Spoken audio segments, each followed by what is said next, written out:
here and back up.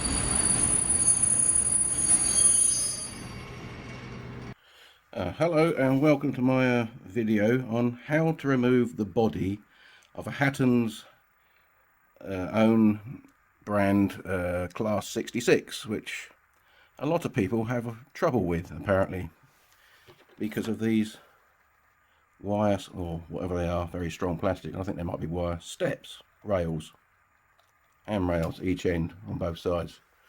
Now, there are many videos already on the YouTube on how to do this, and I've looked at them and I'm cherry picking the best bits, because some people when they said they were removing it, they weren't really showing you how to do it really well. But the most credit goes to a bloke called Peter Dixon and his channel, though, on a previous video where I showed you how to get these rotating wheel bearing hub things correctly aligned to stop the body shake. I called him Tony Dixon, who I then realised he's actually a man in my fishing club. Anyway, so I will, using the best bits, carry on and show you how to do this. And the first thing you need to identify is where the clips that hold the body on are.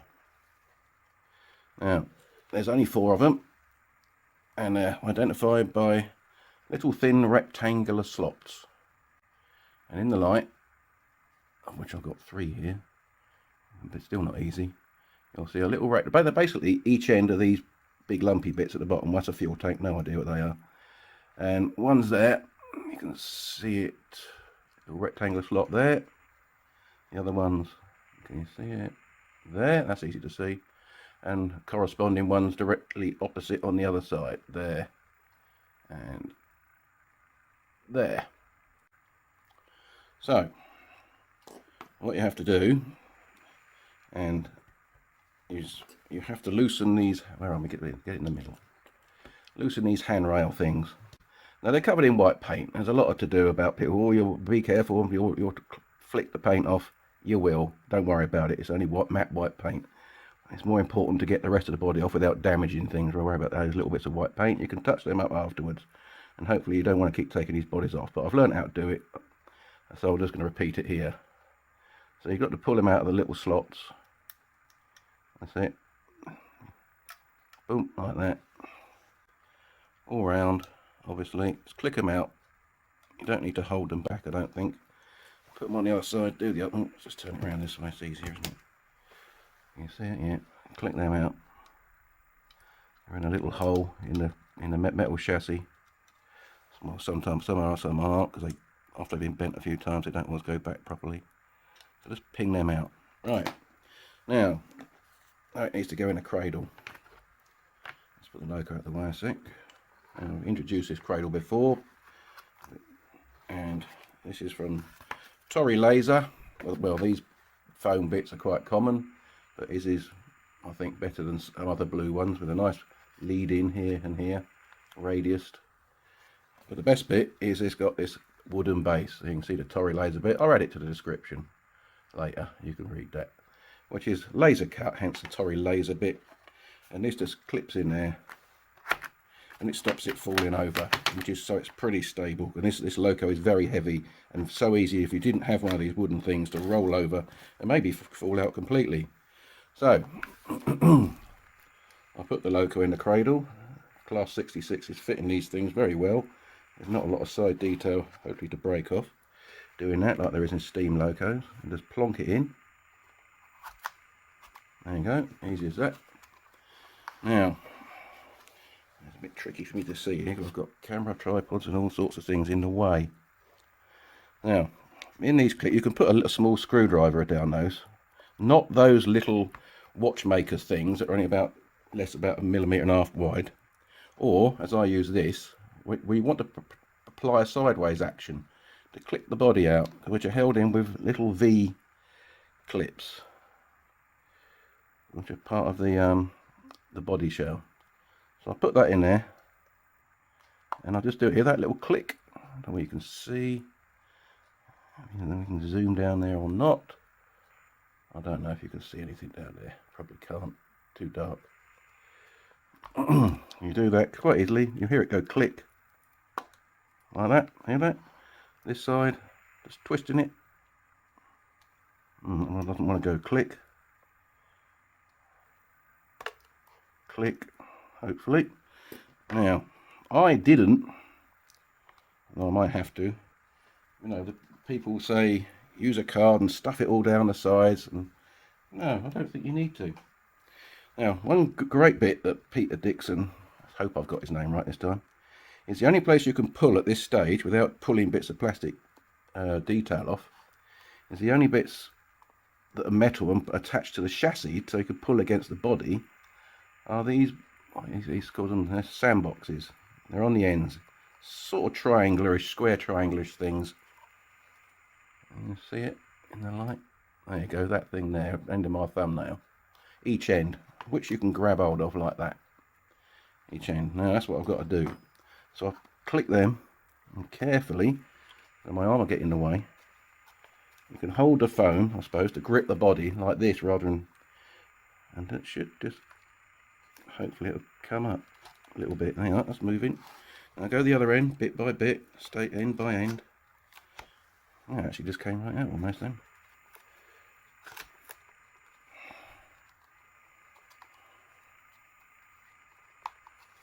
That stays out. Actually, what you can do to stop that falling back down again is stuff something under the end of it. Keep it out. In this case, I'm just banging it like that. That stops it falling back into the bodywork again. Now, this side, it's up. Grab it by the chassis in the middle, and voila! A lot easier than people make out. There we go. Now, the reason I originally wanted to take this off, because mine's already sound mounted, there's a speaker. This is quite a sophisticated thing. This is even got a little PCB over the top, pretty circuit board, that green thing, over the top of the speaker. And there's all the light, there's more light switches on the inside, and I think there's light switches or something on the underneath down there as well. Blimey, you do need to read the instructions when you do DCC proper with sound. I don't, I've got DC, but this loco is like the only loco I've found that will actually work on a DC layout and still tick over at the low voltages before it moves. The only thing you really can't do is use the horn. All the rest of it seems to make all sorts of noises. Sounds quite good. So I'll take that out of the way a minute, the actual chassis, and which weighs a ton. Now the reason I wanted to get this body off in the first place, and I think it's probably done it again. Get that paintbrush and I'll put that to one side. Is if you look down on this body, let's get it square to the camera, you can see it bulges there and there. Same the other end, and it's quite obvious. And the reason is, and there's not much you can do about it, is the cab moulding. You see there's a gap there. See it? Now what you've got to do is just click it back again.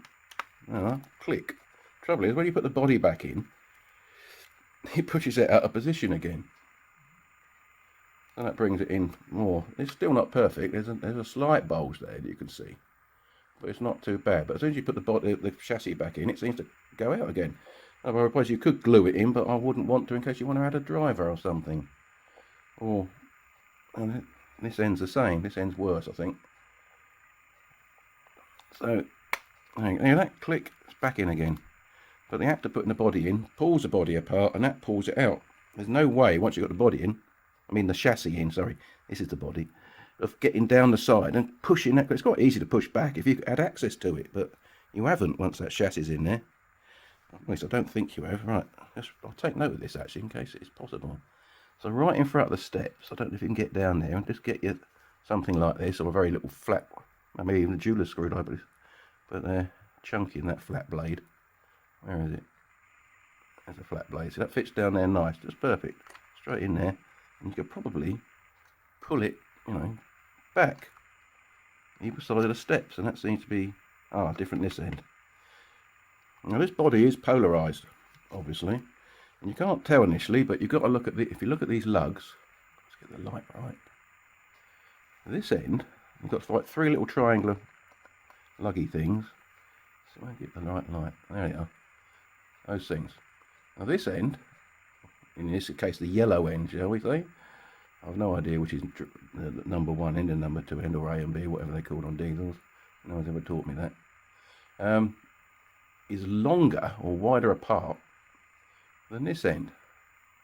So I assume you can see the gap between them is narrower. See it? So take note of that. And if you get confused and can't remember which way round your loco is, and are the clips different on the actual? I don't think they are. That's a problem. Now I'll probably end up putting this thing back the wrong way around. Now, oops. So the steps. The steps are obviously different. These steps. That's obviously further away from the cab. That's right by the cab, so that should give you a clue with the. When you look at this, and obviously these moulded in grills are a clue as well. So align with the big grills, which you can see the transparent brass edges there, to make sure you get the right way around. Yeah, this side's got two panels. See that? And the blue shining through. And this side's only got one, so that might be a clue to look at the chassis and see if that's the same. And there's 2 mouldings on this side and 1 moulding on that side. See? One gritty moulding thing there, and 1, 2 on this side. So from that I know as that's the moulding there with only 1, and the mould, this loco, this chassis goes in this way. Now the big problem with this is not taking it out, it's putting it back in, because those steps, wherever they are, there, easy to see that one, isn't it, there, will drag and try to pull themselves as it goes down and get stuck under here. So that's the main problem. I found a way around that. It's quite easy and quite cheap. Assuming you may have something like this.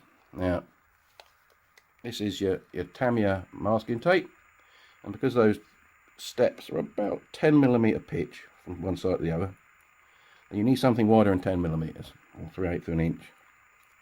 This is an American loco, remember, the real one. So I thought I got all different types of tape in all widths, right up to the full size. Always worth having this stuff if you make your own models. I thought that'd be good. You can mask a whole coach side if you want to paint a coach, paint the roof, for instance, or do weathering and things like that on the chassis. Anyway, this 18mm is about right. So need 4 bits of this. About, how long is that? 1.5 inches, 40mm, something like that. Right, so need 4 bits of that, which I'll put down here. 1.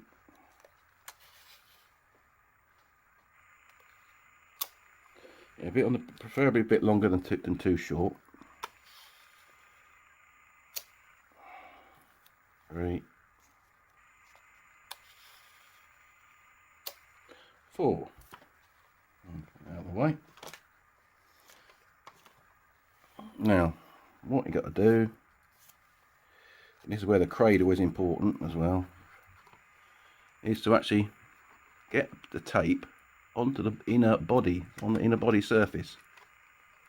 And this tape, because it's low tack, you can then, even though the body will be clamping it, you just pull it away, and the steps rail should just click back without graunching up the side of the body or breaking in half themselves. Trickiest bits get them in there, right? You know, like that. Up there. Where's that thing gone? Push it against the side, make sure it grips, because you don't want it coming away while you're doing this. Alright, and then pull it gently, which pulls those things right out the way, like that. See? Out the way, gone. Unlike these, see, which are sticking in the way. Now, I bet this is something no one else has thought of. Hence is why I thought it was worth making the video, to make life easier for people who own these things. And for Hattons, for people keep returning to them in things. Right. Push it down. As you can see, it's wider than the steps. So when they, as you can see, when they bend back, I don't know what you can see actually, they distort, but they seem to be quite strong. It doesn't seem to do them any harm at all. Well, if you did it every other day, I'm sure it wouldn't do it any good, but then this end's easier to get at. not too far down the bodywork. It might really get trapped. What I'm doing with this is just pushing it to make it sticky as possible to the side. Put it back, roll it over, see, out the way. Last one.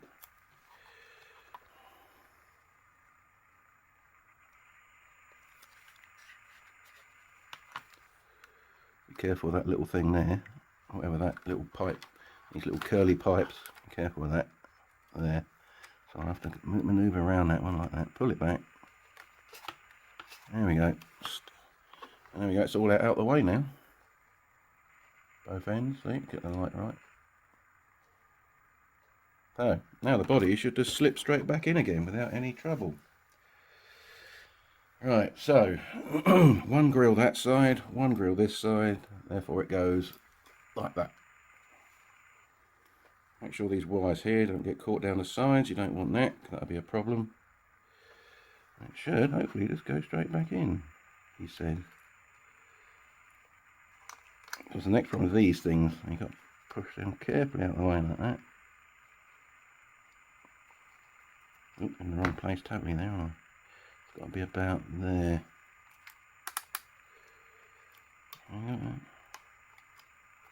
I got a wire in the way just there, give it the way, that's it. Just check, I've got to wiggle it around a bit just to look, make sure I haven't got any of those plastic pipe works in the way. I think I'm alright. That should just go down, I think. Yeah. Now, you can push, obviously, you can push on this, you can't pull on it. So, click, click, click. Right. Yeah, now they may not look like they've gone in. They probably, there's a slight bulge there, don't worry about it. You can do that in a minute when we take it off the thing and push the body with your sides around. So, now take these off, these hopefully will just come off. Pull them up, I think. Yeah, see, look, oh, there's a tiny little bit gone missing. Not enough you'll see. Do this side, hope you can see. There you go, let's go away, see, hasn't left any in the bodywork. Now this one, give it a gentle wiggle, there we go, let's come out clean. It's important you use low tack, don't use the stuff you use for doing your painting at home. Use the proper stuff. There you go. So all you've got to do now is well, we take it out of the body, out of this thing. Comes away easy. Get that out of the way. Now, the sides just need to click back. Give it a bit of push. There you go. See that? Hear it? That one still needs. That one's still bulging a bit. You can see that there. So click. There we go. All back. Now, all I've got to do now, I'll still use this. It's good for laying it on sideways. Let's put it at an angle. And where some decent tweezers come in handy. And you probably can't see anyway, but you've then got to bend these back and put them in the holes. If that, I've got it the right way around, haven't I? Be annoyed if I haven't. Yeah, this one still keeps coming up. Oh dear, that one's come off completely. Oh dear, I have to glue that back later. That one came off the other day. It was already hanging loose when I bought it. Oh well, never mind. Oh, these ones. Oh, these ones are better. Yeah. Can you see? Yeah. Actually, they're the wrong tweezers. These are too big. They're quite small, but they're still too big, I think. You need this sort of thing. Oh, there's the steps. That's there. There they are. I'll put them on that box. I don't know if I see them then. These ones, I think we put these in the last ones. Yeah, these are Rolson's 7As, and they're very, very good. Stick into the bodywork. They're pretty accurate. They form a nice dead point. They're not crossing over. They're very good for something that doesn't cost much. So then grab hold of that and hopefully push it in the hole. Maybe try it that way up. There you go. Push it in. They're not glued in. Don't do that for God's sake. That will cause all sorts of problems. Now, as you can see, some of the white paint has chipped off, and there. Never mind. A little bit of matte modelling paint, be it acrylic or enamel, to do the job. You're probably not going to be taking these bodyworks off all the time. I'll have to do it again now when I have to do this side. But anyway, I'm showing you how to do it, so pretend that's there. You can see the little holes they go in. Can you see that? Get the light right, it comes into view. Yeah, there's one of them. You can see just that little hole just there. And there's another one. You got, oh no, this one doesn't have one. It just hangs loose around there. So only one goes in there. I'll turn it the other way up. Plonk it on here. Okay, so I'm going through the motions. Yeah, that one doesn't have a hole to go in. Maybe I should have designed it. This one doesn't have a hole to go in either. I think it's probably going a little bit farther. How fiddly this is. Because every time you grab it with the pliers, you risk breaking the paint off. Get in there. There you go. That one's in. This one doesn't seem to go in a hole, does it? I can't see a hole down there. If there is, it's invisible. Well, there might be, but it's, yeah. Let's say it just pings straight back out again. They do get slightly bent. There's not a lot you can do about that. So this end as well. One goes in. That was bent up. It's not easy when this one. It's got that black lump in the way. I won't worry about some of these because most people, you know, paint's coming away as I'm pressing it. Just push it in a rough direction and leave it. I won't bother trying to do it. No one on the, when it's on the track's going to notice anyway at this angle when you look underneath. So there you go. Get that out of the way. And basically it's back again, apart from that missing one. So that wasn't too bad, was it? Remember, it's this tape stuff that really saves the day. I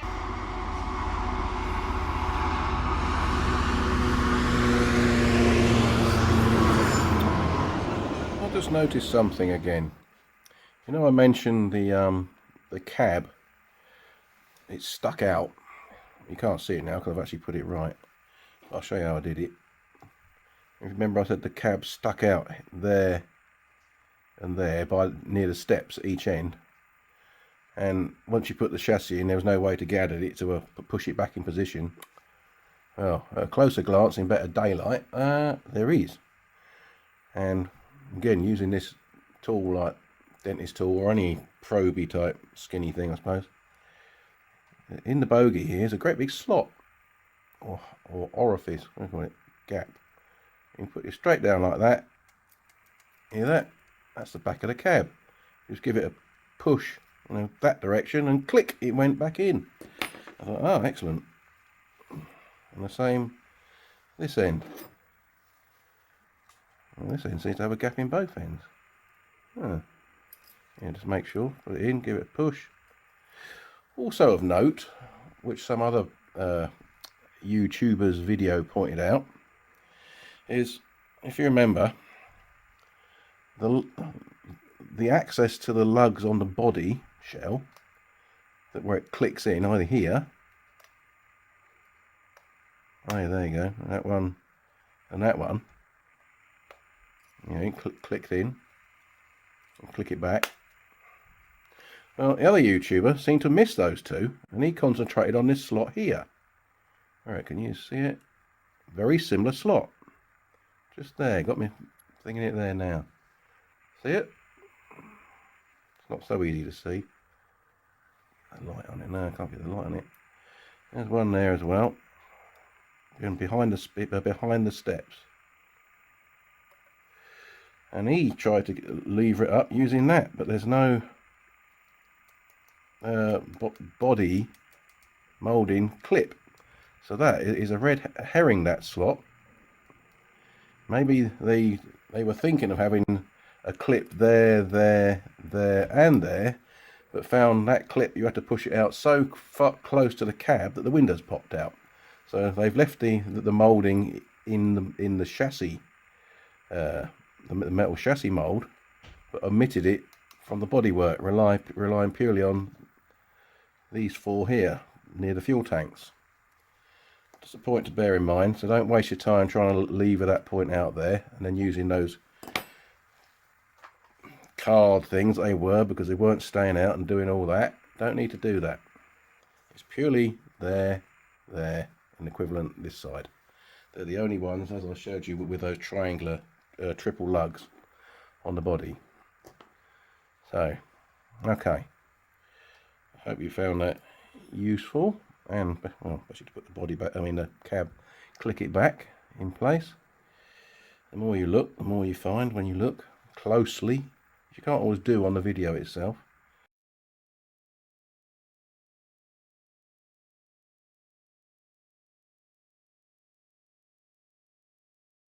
Thanks for watching, and hope you you find that useful. And it's not half as bad as other people make it out to be. But then they're on a learning curve, and I've learnt by their mistakes. So I thank all those other people I've watched having a trouble with this.